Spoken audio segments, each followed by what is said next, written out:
Mister ladies மெய் என்பவர்களுக்கு உங்கள் பாரம்பரிய வைத்தியர் உங்கள் ராஜசூரியன். அற்புதம் ஆனந்தம் மெய் என்பவர்களே, இப்போ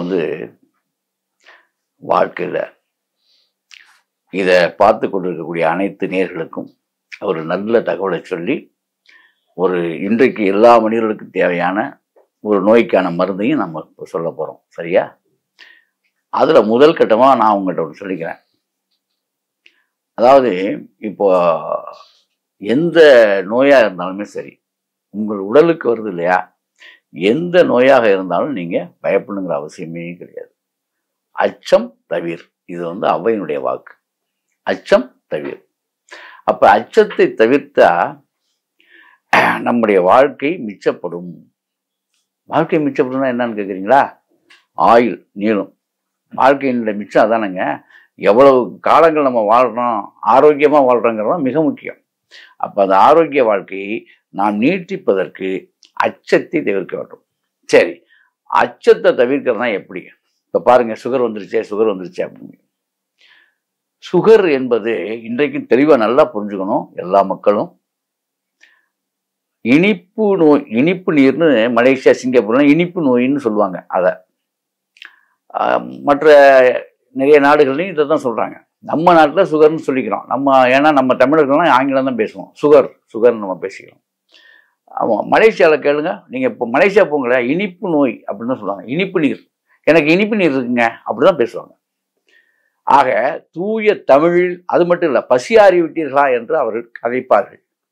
இந்த கதைப்பது பசியாரியாச்சா, இப்படிப்பட்ட தூய தமிழை நாம் வெளிநாடுகளில் தான் தமிழை கேட்டு இன்புறுகிறோம். தமிழகத்தில் இருக்கும் பொழுது என்ன டிஃபன் சாப்பிட்டாச்சா, டிஃபன் ஓகேயா, இப்படித்தான் இங்கு நாம் ஆங்கில நாட்டவராக மாறிக்கொண்டிருக்கோம். சரி, ரைட், அந்த பக்கம் ஒரு பக்கம் போட்டு இப்போ விஷயத்துக்கு வந்துடுறேன். இப்போ நீங்கள் எந்த காரணத்தை முன்னிட்டும் உங்களுக்கு சுகர் நோய் கிட்டத்தட்ட, அதாவது அது டைப் 1 இருக்கட்டும், டைப் 2 இருக்கட்டும், டைப் 3 இருக்கட்டும், இல்லை எக்ஸ்ட்ரா நிறையா இவங்கெல்லாம் சொல்லாத டைப் 5, 4 அந்த மாதிரி ஒரு 5, 4, 5 கூட இருக்கட்டும், ஹை ரேஞ்சில் போனதாக கூட இருக்கட்டும், பயப்படாதீங்க. தயவு செஞ்சு பயப்படாதீங்க. எல்லாத்துக்கும் நம்ம பதிவில் நிறைய போட்டிருக்கோம். கஷ்டப்பட்டு அதை செஞ்சு சாப்பிடுங்க. இதை இன்னொரு விஷயம், நான் இப்போ உங்களை மாதிரி நிறைய ஃபோன் எனக்கு வருது. சில நேரங்கள் நான் ஃபோன் எடுக்க முடியாமல் போயிடும். சில பேர்த்துக்கிட்ட நான் கொஞ்சம் வருத்தப்பட்டு பேசுகிற மாதிரி இருக்குது. என்ன காரணம்னா, முழுசாக அந்த வீடியோவை பார்க்காம என்கிட்ட வந்துடுறது. சார் அந்த சுகருக்கு நீங்கள் கேட்பீங்கன்னு தான் நான் பேசியிருக்கேன். திரும்ப ஃபோன் அடித்து அதையே திரும்ப என்கிட்டே கேட்குறது. திரும்ப அது வருத்தமான விஷயம். சந்தேகத்தை கேட்கலாம், ஆனால் என்ன சொன்னீங்கன்னு திரும்ப என்கிட்ட கேட்குறது அது வருத்தத்துக்குரிய விஷயம். அது மாதிரி பார்த்தீங்கன்னா நிறைய ஃபோன் கால்கள் இருக்குது. நீங்கள் அதுக்கெல்லாம் வருத்தமே படாதீங்க. நான் என்ன சொல்கிறேன், அதே வீடியோவை திரும்ப திரும்ப போடுங்க, உங்களுக்கு புரிகிற வரைக்குமே. எந்த ஒரு மருந்துமே நான் முறையாக சொல்லியிருப்பேன். இல்லை உங்களால் செய்ய முடியலையா, தப்பே கிடையாது. ஃபோன் அடித்து ஐயா மெசேஜ் பாஸ் பண்ணுங்கள். நீங்கள் ஃபோனில் தான் என்கிட்ட வரணும் இல்லை, என்னுடைய வாட்ஸ்அப்புக்கு மெசேஜ் பாஸ் பண்ணுங்கள்.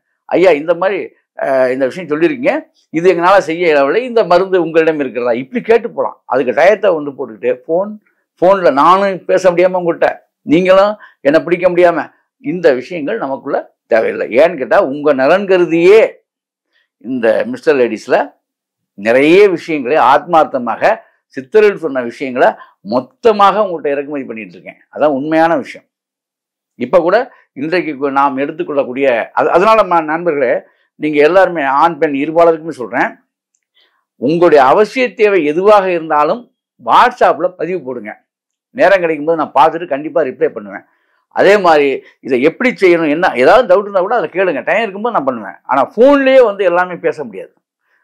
உங்கள் தேவைகள் அவசிய தேவையாக இருந்தால் மட்டுமே நீங்கள் அணுகணும். சரியா? நல்லது. இப்போ இந்த மிஸ்டர் லேடிஸை பொறுத்த வரைக்கும் நிறைய பதிவுகளை நம்ம நிறைய நோய்களை பற்றி யதார்த்தமாக நமக்கு தெரிஞ்ச விஷயங்களை, என்ன சொல்லப்போனால் எங்கள் தாத்தா எனக்கு சொல்லியது, அதே போல் இந்த பாரம்பரியமான முறையில் ஒவ்வொரு பரம்பரை, அதாவது கிட்டத்தட்ட 4-5 தலைக்கட்டை மீறி நம்முடைய தமிழர்கள் அனுபவித்து அனுபவ ரீதியாக சொன்ன மருத்துவம், சித்தர்கள் வாயிலாக கிடைக்கப்பெற்ற அந்த மருத்துவங்கள், இதெல்லாம் இணைச்சு தான் இன்னைக்கு நாம் பதிவிட்டு இருக்கோம். அதான் உண்மையும் கூட. எல்லாமே பார்த்தீங்கன்னா உணவே மருந்தாது. மருந்துங்கிற ஒரு விஷயம் இல்லாமல் உணவே மருந்தாக நம்ம செயல்பட்டு இருக்கோம். அதான உண்மை. பச்சளை இப்போ கீரை சாப்பிட்ற மாதிரி தான் நான் சொல்லிக்கிட்டு இருக்கேன். வேற ஒன்றுமே இல்லை. சரியா? அதை நீங்கள் புரிஞ்சுக்கணும். ஆனால் இதில் ஒரு விஷயம் என்னன்னா, நாட்டு வைத்தியம் ஒன்று மட்டும் இந்த முறையை நீங்கள் கேட்டுங்க. நாட்டு வைத்தியம் என்பது சித்த வைத்தியம் என்பது அப்படி வச்சுக்கோ. சித்த வைத்தியம் என்பது முறையாக பத்தியம் இல்லைன்னா சித்த வைத்தியம் செத்த வைத்தியமாக மாறிவிடும். சித்த வைத்தியம் சுத்த வைத்தியமாக உங்களுக்கு செயலாக்கம் பண்ண வேண்டும் என்றால் அது நீங்க முறையாக பத்தியத்தை மேற்கொள்ள வேண்டும். என்ன எதை சாப்பிடக்கூடாதுன்னு நான் சொல்லணும், அதை நீங்க சாப்பிடக்கூடாது. அப்ப இந்த நோய்க்கு இந்த மருந்து, இதை நீங்க சாப்பிடக்கூடாது அப்படின்னா நீங்க அது மாதிரி இருந்தீங்கன்னா 1000% சிறப்பா இருக்கும். நல்லா புரிஞ்சுங்க. இப்ப இந்த இனிப்பு நீர் என்று சொல்லக்கூடிய இந்த சுகர் பேஷண்ட் இருக்கீங்களா, நீங்க உங்களுக்கான விஷயத்த நான் இப்ப சொல்ல போறேன். இது என்ன தெரியுமா? வேற ஒண்ணும் இல்லை. அதாவது கொய்யா இலை இருக்குல்ல, சுருக்கமான பாயிண்ட் வரேன். நீங்க எவ்வளவு பெரிய உங்களுக்கு இதா இருந்தாலும் சரி, ஆனா ஒண்ணு, ஆங்கில மருந்து சிறப்புக்குரியது தான், நான் இல்லைன்னு சொல்ல வரல. ஆங்கில மருந்தை நீங்க கையில எடுத்துக்கிட்டீங்கன்னா இந்த மருந்தை எடுக்கக்கூடாது. இந்த மருந்தை நீங்க மாத்திரையை போட்டுட்டு அப்புறம் இதையும் சாப்பிட்றது தப்பான ஒரு விஷயம். நீங்க ரெண்டே விஷயம் தான். ஒன்று, ராவணன் பக்கம் போய் நில்லுங்க, இல்லை ராமன் பக்கம் நில்லுங்க. நீங்க ராமன் பக்கம் நின்னா ராமனோடவே இருந்துருங்க, ராவணன் பக்கம் போயின்னா ராவன் பக்கமே இருந்துருங்க. ரெண்டு பேருக்குமே நல்ல பிள்ளை ஆகணும்னா ரெண்டு பேருமே சேர்ந்து உங்களுக்கு பிரச்சனைக்குரியதா ஆளாயிருவாங்க. அதை நீங்க பார்த்துக்கணும். சரியா? ரைட். இப்போ அதான் சொல்ல வரேன். அந்த மாத்திரை எடுத்தால் அந்த மருந்து சாப்பிடக்கூடாது. ரைட். இந்த விஷயத்துக்கு வந்துடும். எவ்வளவு பெரிய உங்களுக்கு இக்கட்டான ஒரு சுகர் பேஷண்ட் நீங்க அப்படின்னா கூட நான் சொன்ன விஷயத்த கையாளுங்க. அதுலயே தெரிஞ்சு போயிடும் உங்களுக்கு. அதுக்கு அப்புறமும் மருத்துவம் தேவைப்பட்டா என்னை நீங்க அணுகலாம். ஐயா இன்னும் கொஞ்சம் நீங்க மருத்துவம் தேவை அப்படின்னா அப்புறம் நம்ம பேசிக்கலாம். சரியா? முதல் உதவி என்ன தெரியுமா? கொய்யா இலை தேடி பிடிச்சி எடுத்துங்க. அது எல்லா இடத்துலையும் கிடைக்கும், ஒன்றும் பெரிய மேட்டர் கிடையாது. கொய்யா இலை ஒரு 2, ஒரு 300 ml தண்ணியில போட்டுற வேண்டியது. 2 கொய்யா இலை தான். கிள்ளி போட்டு நல்லா ஒரு 3 இலை கூட போடுங்க, கிடைக்கிற இலையே போடுங்க, தப்பு இல்லை. நல்லா கொதிக்க விடணும். கொதிக்க விடும்போது என்ன செய்யணும்? நல்லா புரிஞ்சுக்கணும், வெந்தயத்தை வறுத்த வெந்தயத்தை 2 ஸ்பூன் எடுத்து அதில் போட்டணும். 300 ml நீருக்கு 2 டீஸ்பூன் வெந்தயம், அதாவது வறுத்த வெந்தயத்தை தூள் பண்ணி அதில் போட்டுறணும். சரியா? இந்த கொய்யா இலை இது கொய்யா இலை டீன்னு சொல்லலாம், வெந்தய டீன்னு சொல்லலாம். வெந்தய காப்பி வேற, இது வெந்தய டீன்னு சொல்லிக்கலாம். இதுல 3 ஏலக்காய் தட்டி போட்டுருணும். இது ஒரு வகையான சுவையாக இருக்கும். இதை தொடர்ந்து குடிச்சிட்டே வந்தீங்கன்னா இந்த சுவை உங்களுக்கு பிடிச்சி போயிடும். அப்புறம் நீங்க காப்பி டீயே குடிக்க மாட்டீங்க. சரியா? இவ்வளவுதாங்க. இதுல சுகர் சேர்த்துக்கலாமா சார்? தாராளமா. பனங்கள் கண்டு சேர்த்துக்கலாம், பனங்கள் கண்டு போட்டுக்கணும். அதாவது நீங்க நல்லா புரிஞ்சுங்க, இனிப்பே தொடக்கூடாது என்று ஆணையிடுகிற அளவுக்கு நீங்கள் சுஷ்டமானவர்கள் அல்ல. நீங்கள் எனக்கு இஷ்டமானவர்கள் தான். ஏன்னா ஒரு வைத்தியனாக உங்களை நான் பராமரிக்கிற கடமையில நான் இருக்கேன். அதனால இனிப்பு நோயாளிகள் எல்லாமே, இந்த இனிப்பு நீர் நோயாளிகள், அதாவது என்ன சொல்றது, இனிப்பான மனிதர்கள் நீங்க அப்படி வச்சுக்கலாம். அதுல இன்னொரு விஷயம் என்னன்னா, இந்த சுகர் கம்ப்ளைண்ட் பூரா இருக்கு பார்த்தீங்களா, தயவு செய்து மட்டும் பயந்துடாதீங்க. அதுக்குன்னு பயந்துடாதீங்கன்னு அப்படியே தெம்பா இருந்துட்டு என்ன வேணாலும் அவர் சொல்லிட்டாரு அப்படின்னு இருக்கக்கூடாது. இந்த விஷயத்த பண்ணிக்கிட்டே நீங்க பயப்படாம இருக்கணும். நான் சொன்ன விஷயத்த காலையில எழுந்த உடனே கொய்யா இலை நான் சொன்ன மாதிரி காம்பினேஷன்ல 1 டம்ளர் அடிச்சிடணும். சாப்பிட்டு முடிச்சுட்டு 1/2 hour கழிச்சு 1 டம்ளர். சார் அப்ப மாத்திரை எடுக்க வேண்டாமா சார்? வேண்டாம், பாருங்க, டெஸ்ட் பண்ணி பாருங்களேன், என்ன காசா பணமா.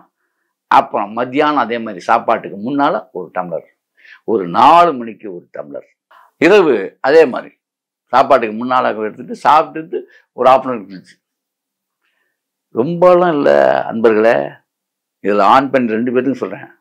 சகோதர சகோதரிகளே, சகோதரர்களே, உங்கள் எல்லாத்துக்குமே சொல்லிக்கிறேன். தோழர்களே, தோழிகளே, உங்களுக்கும் சொல்லிக்கிறேன். நல்லா புரிஞ்சுங்க. 3 நாள் மட்டுமே இதை பண்ணுங்க. எவ்வளோ? 3 நாளில் உடனே செக் பண்ணுங்க. எப்படி இது ஒரு அரிய உங்களுக்கு மிஸ்டர் லேடிஸ் மூலமாக ஒரு அரிய பொக்கிஷமான ஒரு செய்தி. யாருக்கு? உலகில் உள்ள அனைத்து சுகர் பேஷண்ட்டுகளுக்கும் இது ஒரு அரிய செய்தி. 3 நாளே செக் பண்ணிருங்க. இன்னொரு விஷயம், இதை தொடங்குறதுக்கு முன்னால செக் பண்ணிக்கங்க. செக் பண்ணி நீங்க இதுதான் முக்கியம். இந்த விஷயத்தை தொடங்குறதுக்கு முன்னால அன்றைக்கு நீங்க செக் பண்ணிடணும். செக் பண்ணி இன்னைக்கு நைட்டு செக் பண்ணீங்க, நாளை காலைல இருந்து ஆரம்பிங்க. செக் பண்ணிட்டு 340 இருக்குங்க, 260 இருக்குங்க, ஏதோ ஒரு கணக்கு இருக்கும்ல, 540 ஏதோ ஒன்று, இதை நீங்க எடுத்துங்க. 3 நாள் கழிச்சு போய் செக் பண்ணுங்க, குறைந்திருக்கும். ஆச்சரியப்படுவீங்க.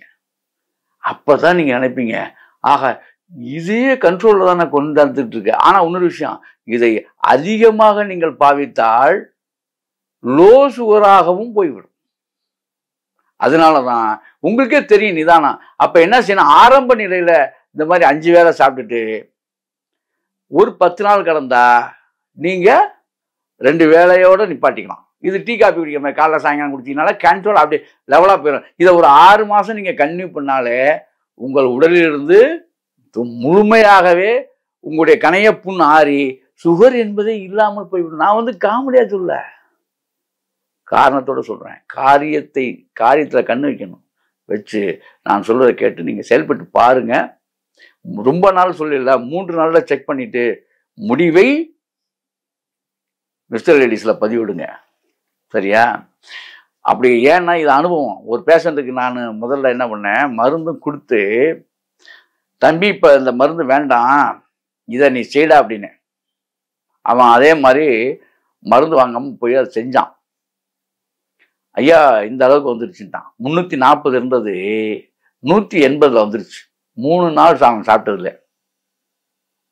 அப்ப இதையே கன்டினியூ பண்றா தம்பி, இனிமே 2 வேளை மட்டும் சாப்பிடு அப்படின்னு அவனுக்கு அனுப்பிச்சு விட்டேன். சரியா? ஏன் இதை சொல்றேன்னா, மருத்துவருடைய வேலை என்னன்னா மருந்து கொடுத்துக்கிட்டே இருக்கிறது என் வேலை இல்லைங்க. நான் மருந்து கொடுத்து நோயை தீர்வு பண்ணணும் இல்லையா? அப்பதானே எனக்கு பெருமை. நாம மருந்து கொடுத்துக்கிட்டே இருக்கணும், நீங்க வாங்கிட்டே இருக்கணுங்க மாதிரிலாம் என்னைக்கு நினைக்கவே மாட்டேன். அதனால இன்னும் சொல்ல போனா, இப்ப நான் சொல்றது மூலமாவே உங்களுக்கு சரியாயிட்டா, என் மருந்து வாங்கவே வரல. இப்ப சரியாயிடுச்சுங்க எனக்கு. நீங்க சொன்னீங்க டிவியில, ரொம்ப பேர் அதை சொல்லிட்டு இருக்காங்க, டிவியில சொன்னீங்க நாங்க செஞ்சா நல்லா இருக்கும். இதுதாங்க எனக்கு ரொம்ப பெருமை. அப்ப நீங்க கேட்கலாம், உங்களுக்கு என்ன சார் லாபம் இருக்கு? எனக்கு லாபத்தை இறைவன் தருவான். காரணம் என்னன்னா, நீங்க நல்லா இருக்கணும்னு நான் நினைக்கும் போது நான் கண்டிப்பாக நல்லா இருந்தே தீர வேண்டும். இறைவனுடைய ஆணை. ஆகவே அன்பர்களே, இப்படி செய்து அப்படி வாழுங்கள். அற்புதம், ஆனந்தம்.